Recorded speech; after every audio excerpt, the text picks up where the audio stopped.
Assalamualaikum warahmatullahi wabarakatuh.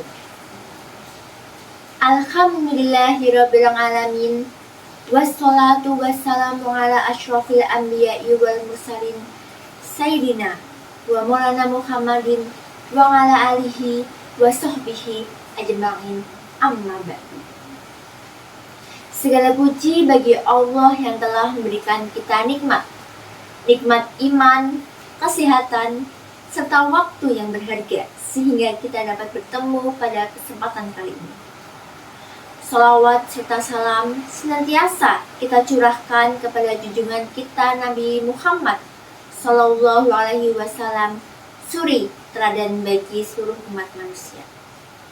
Yang dengan perjuangan beliau, semoga kelak kita termasuk umat yang mendapatkan syafaat beliau di hari kiamat nanti. Amin ya rabbal alamin.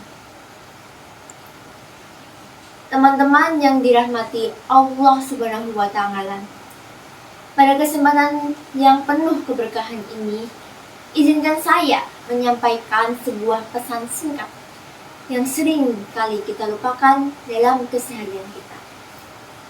Padahal ini menjadi salah satu kunci ketenangan hidup kita, yaitu bersyukur dalam setiap keadaan. Teman-teman yang dirahmati Allah Subhanahu wa taala, pernahkah kalian merasa bahwa hidup ini tidak adil? Kadang kita merasa iri melihat orang lain yang lebih beruntung, lebih kaya, lebih pintar, atau lebih bahagia dari kita. Kita sering mengeluh, kenapa hidupku seperti ini?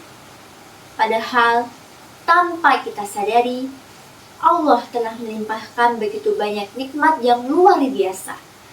Hanya saja kita jarang untuk menyadarinya. Coba kita renungkan sejenak. Ketika kita bisa bangun pagi dengan napas yang masih berhembus, itu adalah sebuah nikmat. Ketika kita masih bisa makan, berjalan, tertawa, belajar, dan berkumpul bersama keluarga, itu juga nikmat. Bahkan ketika kita diuji, misalnya kita sakit, gagal, atau kehilangan, di balik itu pun ada nikmat yang terselubung, yaitu kesempatan untuk belajar sabar dan mendekatkan diri kepada Allah Subhanahu wa taala. Allah Subhanahu wa taala berfirman dalam surat Ibrahim ayat 7 yang berbunyi, Bismillahirrahmanirrahim. Wa itta'adzana rabbukum la in syakartum la zidannakum wa la in kafartum inna 'adzabi lasyadid. Yang artinya, dan ingatlah ketika Tuhanmu memaklumkan. Sesungguhnya jika kamu bersyukur, niscaya aku akan menambah nikmat kepadamu. Tapi jika kamu kufur, maka sesungguhnya azabku sangat pedih. Quran Surat Ibrahim ayat 7. Ayat ini menjelaskan bahwa bersyukur itu bukan hanya akan membuat hati kita tenang, tetapi juga menjadi sebab Allah menambah nikmat kita. Sebaliknya, jika kita kufur, maka keberkahan hidup akan dicabut demi sedikit tanpa kita sadari. Teman-teman yang dirahmati Allah Subhanahu wa taala, bersyukur tidak hanya dengan ucapan kita mengucapkan Alhamdulillah, tetapi juga harus dibuktikan melalui perbuatan dan sikap kita sehari-hari. Contohnya, dapat dengan ketika kita diberi kesehatan, gunakanlah tubuh ini untuk beribadah dan berbuat kebaikan, bukan untuk hal-hal yang mendatangkan dosa. Jika kita diberi ilmu, gunakanlah ilmu itu untuk menebar manfaat, bukan untuk menyombongkan diri. Jika kita diberi waktu, luangkan, isi dengan hal-hal yang bermanfaat, bukan dengan kegiatan yang sia-sia. Jika kita diberi rezeki, berbagi dengan orang yang membutuhkan, karena itu adalah bentuk syukur yang paling indah.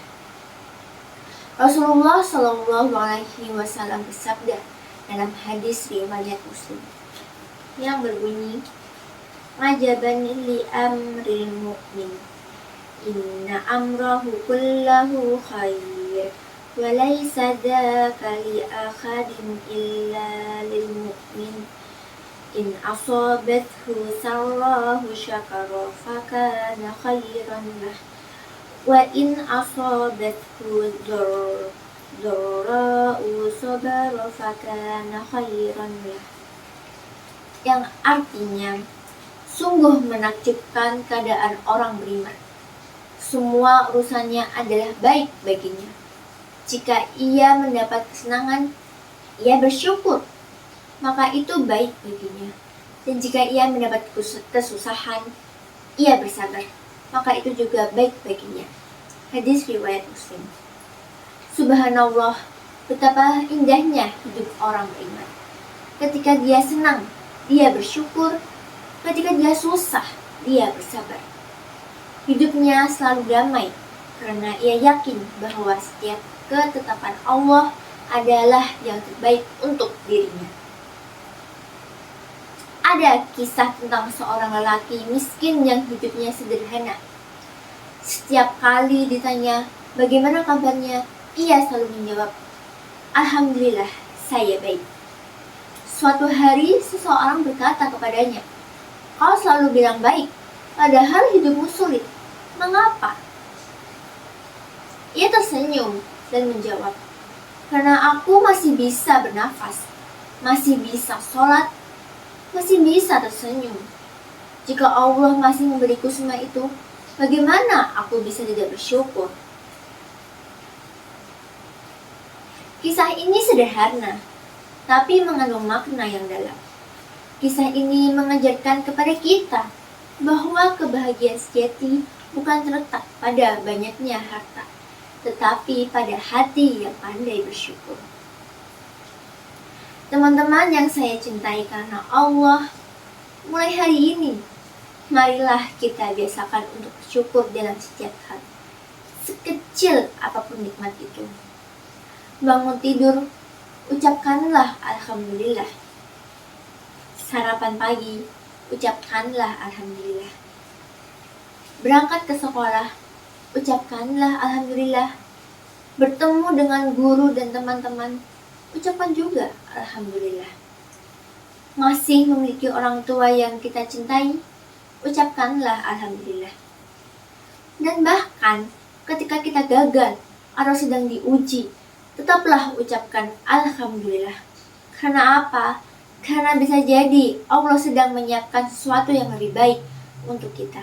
Allah tidak pernah memberi ujian di luar kemampuan batas hambanya. Ingatlah teman-teman, orang yang pandai bersyukur, hidupnya akan lebih tenang, lebih bahagia, dan selalu merasa cukup. Ia tidak mudah mengeluh atau apa yang belum dimilikinya, karena hatinya penuh dengan rasa syukur atas apa yang sudah Allah anugerahkan. Dengan bersyukur, hati menjadi damai, pikiran menjadi jernih, dan langkah terasa ringan. Kita akan lebih mudah menerima takdir dengan lapang dada, serta tidak mudah iri terhadap rezeki orang lain. Semoga kita semua menjadi hamba-hamba Allah yang selalu bersyukur, baik dalam kelapangan maupun kesempitan, dalam suka maupun duka. Karena sesungguhnya dengan bersyukur, Allah akan menambah nikmatnya dan menjauhkan kita dari rasa gelisah yang tidak perlu. Amin, amin ya robbal alamin. Cukup sekian dari saya, ada kurang lebihnya mohon maaf. Wassalamualaikum warahmatullahi wabarakatuh.